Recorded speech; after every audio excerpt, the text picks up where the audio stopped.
Hello বন্ধুরা, সবাই কেমন আছো? নিতু ফান উইথ ফুড চ্যানেলে সবাইকে স্বাগত জানাই। আজ আমি তোমাদের দেখাবো পেঁপে দিয়ে কিভাবে খুব সহজে টুটি ফ্রুটি বানাবেন। সামনেই আসছে ক্রিসমাস, এই সময় তো সবাই বাড়িতে কেক বানিয়েই থাকে। বাড়িতে এইভাবে টুটি ফ্রুটি বানালে কোনোদিনই মনে হবে না দোকানের টুটি ফ্রুটি কিনতে। চলুন তাহলে রেসিপিটা ঝটপট শুরু করা যাক। আমি এখানে মোটামুটি 4টে মাঝারি সাইজের কাঁচা পেঁপে নিয়ে নিয়েছি। পেঁপেটা আমি আগে থেকেই ভালো করে ধুয়ে নিয়েছি। এবার মাঝারি সাইজের পিস করে কেটে নেব। সব পেঁপেগুলোই একই পদ্ধতিতে আগে কেটে নেব। অনেক পেঁপে থাকলে আপনারা অবশ্যই এই পদ্ধতিটা ফলো করতে পারেন।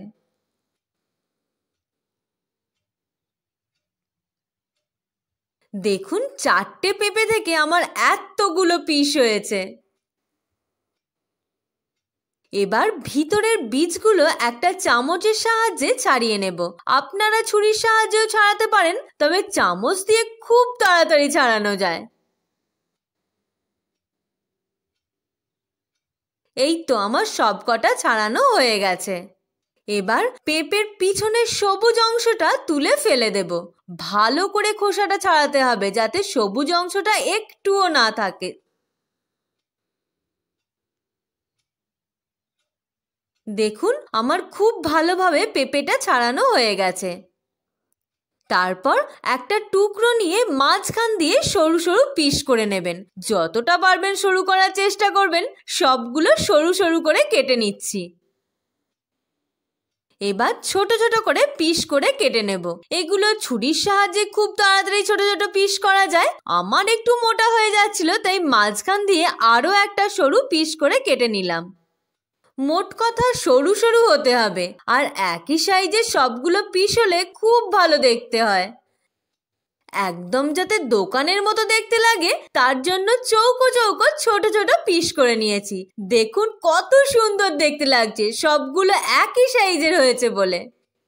এবার আরও একবার ধুয়ে নেব প্লেন জল দিয়ে। 2 থেকে 3 বার জল পাল্টে পাল্টে এইভাবে হাতে করে কচলে কচলে ধুয়ে নিতে হবে। ধুয়ে একটা পরিষ্কার পাত্রে তুলে নিলাম। এবার সোজা চলে যাব গ্যাসে। বেশ অনেকটা পরিমাণ জল নিয়ে নিয়েছি। জলটা গরম হয়ে এলে পেঁপেগুলো দিয়ে দেব। গ্যাসের ফ্লেমটা হাইতে করে 5 মিনিট মতো ফোটাবো। পুরোপুরি কিন্তু সিদ্ধ করব না, কালারটা হালকা চেঞ্জ হয়ে এলেই নামিয়ে নিতে হবে। এবার কড়াইতে নিয়ে নেব 1 বাটি চিনি আর সাথে 1.5 বাটি জল। জলে চিনিটা ভালোভাবে গুলে নিতে হবে আর ফুটিয়ে একটু ঘন করে নিতে হবে। এবার পেঁপের টুকরোগুলো সব দিয়ে দেব। 3 থেকে 4 মিনিট ফোটাবো।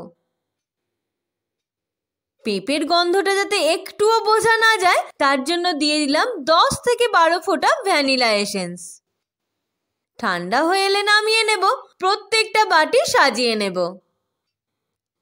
আমার কাছে যে যে কালারগুলো অ্যাভেলেবেল ছিল সেগুলো 2 থেকে 3 ফোঁটা করে দিয়ে দেব প্রত্যেকটা বাটিতে। আমি এখানে লাল, হলুদ, কমলা আর সবুজ কালারটা নিয়ে নিয়েছি। পেঁপেটা ফোটানোর পর যে চিনির শিরাটা বেঁচেছিল ওইটাই একটু একটু করে প্রত্যেকটা বাটিতে দিয়ে দিলাম।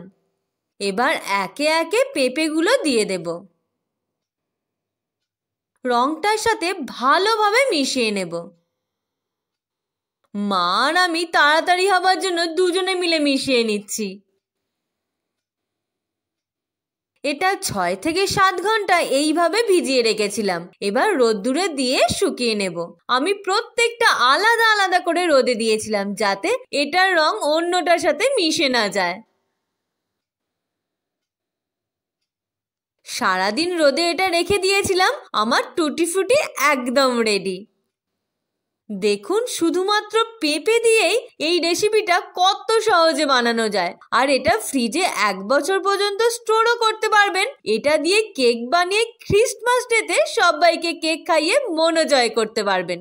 ভালো লাগলে চ্যানেলটাকে সাবস্ক্রাইব করে পাশে থাকবেন আর লাইক শেয়ার করতে ভুলবেন না। Thank you. দেখা হচ্ছে পরের ভিডিওতে।